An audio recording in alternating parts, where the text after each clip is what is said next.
गोरखपुर के इस cooperative inter college में 26 दिसंबर दोपहर करीब 1:30 बजे दो बाइक पर चार लड़के आते जिनकी उम्र 17 से 20 साल थी और उनके हाथों में पिस्टल थी। इस स्कूल में अंदर घुसकर उन्होंने 11वीं क्लास में पढ़ने वाले एक स्टूडेंट को गोलियों से भून दिया है जिसका नाम है सुधीर। सुधीर उस वक्त स्कूल के मैदान में था और पहले दूर से निशाना लगाया जाता है लेकिन वो चूक जाता है। इसके बाद दो लड़के सुधीर के हाथ पैर पकड़ते हैं और एक आरोपी जिसकी उम्र मात्र 17 साल है वो सुधीर के सीने पर गोली मारता है जिसके चलते सुधीर वहीं गिर जाता है और आसपास के लोग जो है उसे अस्पताल भी ले जाते हैं। इसके बाद चार लड़के जो हैं वे पिस्टल लहराते हुए बाइक से स्कूल से फरार हो जाते हैं। सुधीर को जब अस्पताल ले जाए जाते हैं वहीं बीच रास्ते में उसकी मौत हो जाती है और इसके बाद गोरखपुर में हंगामा बचता है। गोरखपुर की सड़कों पर तोड़ फोड़ मचाई जाती है जिसके विजुअल्स आप देख भी सकते हैं। यहाँ तक कि सुधीर की माँ एसपी साहब से कहती है कि जान के बदले जान चाहिए। लेकिन यहां पर सवाल उठता है कि स्कूल के अंदर घुसकर 11वीं क्लास में पढ़ने वाले स्टूडेंट की कैसे हत्या हो जाती है। क्या स्कूल की कोई जिम्मेदारी नहीं बनती है, स्कूल की कोई सिक्योरिटी नहीं है? और क्या है मामला जहां पर 17 से 20 साल के लड़के स्कूल के अंदर घुसकर एक लड़के को दिन दहाड़ी गोलियों से भून रहे हैं? दरअसल इसके पीछे जो कहानी सामने निकल कर आई है वो ये है कि 3 दिन पहले सुधीर और जो मुख्य आरोपी जिसकी उम्र मात्र 17 साल बताई जा रही है उनके बीच विवाद हुआ था और विवाद बहुत ज्यादा बढ़ चुका था। उसके बाद 26 दिसंबर की सुबह सुधीर जिसकी मौत हो चुकी है उसने एक स्टेटस लगाया था जिसको आप देख भी सकते हैं। उसने कहा था कि अपने जीजा के दम पर कूदते हो, घर में घुसकर मारेंगे, दम है तो मुकाबला करो। इस तरह का स्टेटस जो है सुधीर ने लगा रखा था जहां पर उसने आरोपी को चैलेंज किया था और बताया जा रहा है कि इस स्टेटस के बाद से जो है हत्याकांड की प्लानिंग बनाई थी जहां पर 17 साल का आरोपी जो है अपने दोस्तों के साथ इस कोऑपरेटिव इंटर कॉलेज में घुसता है। उस वक्त लंच हो रहा था और इसलिए सुधीर जो है मैदान में था। बताया जा रहा है कि वो किसी को बाइक सिखा रहा था और उसके बाद जो है इस हत्याकांड को अंजाम दिया जाता है। यहाँ पर आप देख सकते हैं कि इसके बाद पूरी तरह से गोरखपुर की सड़कों पर अफरा तफरी मची हुई है, चारों तरफ से तोड़फोड़ की गई है और हर तरफ जो है वो न्याय की मांग की जा रही है। इस वक्त हम पिपराइच में हैं। हंगामे का असर आप देख रहे हैं कि चारों तरफ जाम लग गया है। नीचे जो ईंट पत्थर दिख रहे हैं, सबसे पहले हम आपको नीचे ईंट पत्थर ये सभी पुलिस वाले जो सादे ड्रेस में है ये सभी लोग हटा रहे हैं और हटाने के साथ साथ हंगामे को कम करने के लिए पुलिस ने लोगों को अलग अलग कर दिया है ताकि किसी भी तरह का कोई हंगामा न हो। और हंगामे के लिए आप देख रहे हैं कि ये सड़क पर क्या स्थिति थी जो आपके सामने है। इस वक्त पुलिस ने इसे पूरे रास्ते को खाली कराया है और गाड़ियों को सही सलामत बाहर निकालने की कोशिश कर रही है। लेकिन जिस लड़के की मौत हुई है वो अपने घर का छोटा बेटा था जिसकी उम्र महज 16 साल थी। वो कक्षा 11 का छात्र था।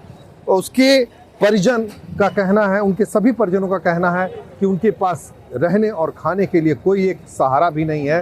घर, माँ और परिवार कैसे चलता है ये बहुत सोचने वाला विषय है। फिलहाल पुलिस अधिकारी और राजस्व के लोग इस परिवार की मदद के लिए धीरे धीरे आगे आ रहे हैं और लोगों को उम्मीद है, गांव वालों को भी उम्मीद है कि इनके परिवार की मदद जरूर होगी और अभियुक्तों की गिरफ्तारी भी जल्द होगी। गांव के बुजुर्गों ने बताया है कि गांव में नौजवान लड़कों के गुट बन चुके हैं जो समय समय पर एक दूसरे से भिड़ते रहते हैं। यहां तक कि 3 दिन पहले भी सुधीर का पड़ोस में रहने वाले एक लड़के के साथ जो आरोपी था उसके साथ विवाद हुआ था, झगड़ा हुआ था। सुधीर की मां ने सुधीर को डांट फटकार कर घर भेज दिया था और कहा था कि गंदे लोगों के मुंह नहीं लगते। लेकिन अब ये जो वार है वो सोशल मीडिया पर चलने लगी थी। बुजुर्गों ने कहा था हमें इस बारे में कोई जानकारी नहीं थी, अगर होती तो हम समझौता करा सकते थे। लेकिन ये वॉर जो थी वो सोशल मीडिया पर चल रही थी जहां पर व्हाट्सएप स्टेटस पर ये पूरी जो है गैंग वॉर की कहानी रची गई। सुधीर ने पहले स्टेटस लगाया कि अपने जीजा के दम पर उछलते हो, दम है तो मुकाबला करो। और उसके बाद जो है मुख्य आरोपी जिसकी उम्र 17 साल बताई जा रही है वो अपने कुछ दोस्तों के साथ स्कूल के अंदर घुस जाता है और वहां पर इस हत्याकांड को अंजाम दे देता है।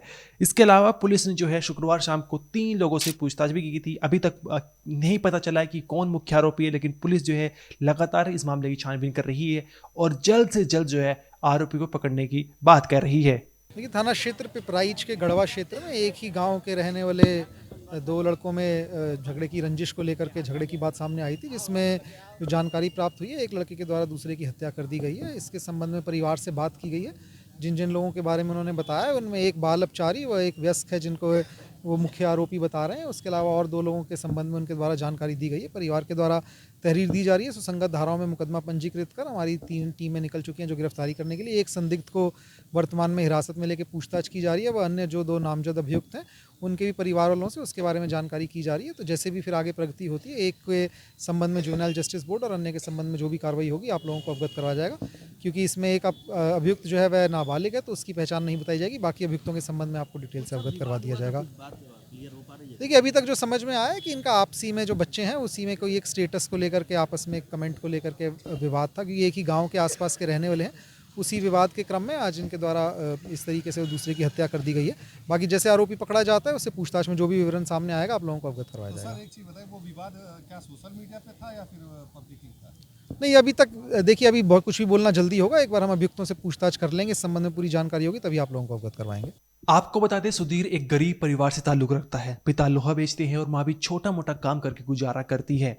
लेकिन उनकी उम्मीद यही थी कि आने वाले भविष्य में उनका बेटा सुधीर उनकी स्थिति को सुधारेगा। लेकिन उसकी मौत तो दिन दहाड़े 26 दिसंबर को स्कूल के अंदर हो गई, जहां पर कुछ आरोपी जो आते हैं स्कूल के अंदर घुस जाते हैं और उसको मौत के घाट उतार देते हैं। एक लड़का जो स्कूल के अंदर था, उसने बताया कि वो छत पर खड़ा था, तभी 4 लोग पिस्टल लहराते हुए आते हैं और सुधीर को गोली से भून देते हैं और फिर पिस्टल लहराते हुए वहां से फरार हो जाते हैं। साथ ही उसने ये बताया कि मेरे ऊपर भी गोली चलाने का प्रयास किया था, लेकिन मैं बच गया था। इसके बाद जो है पुलिस इस मामले में छानबीन कर रही है और साथ ही जब पूरी तरह से हंगामा मच जाता है, तोड़फोड़ मचानी शुरू कर देती है। और क्योंकि ये जो सारा मामला है, आरोपी का घर, मृतक का घर और ये स्कूल ज़्यादा दूरी पर नहीं है। सुधीर से आरोपी का घर मात्र 100 मीटर की दूरी पर है और सुधीर से ये कोऑपरेटिव इंटर कॉलेज मात्र 200 मीटर की दूरी पर है।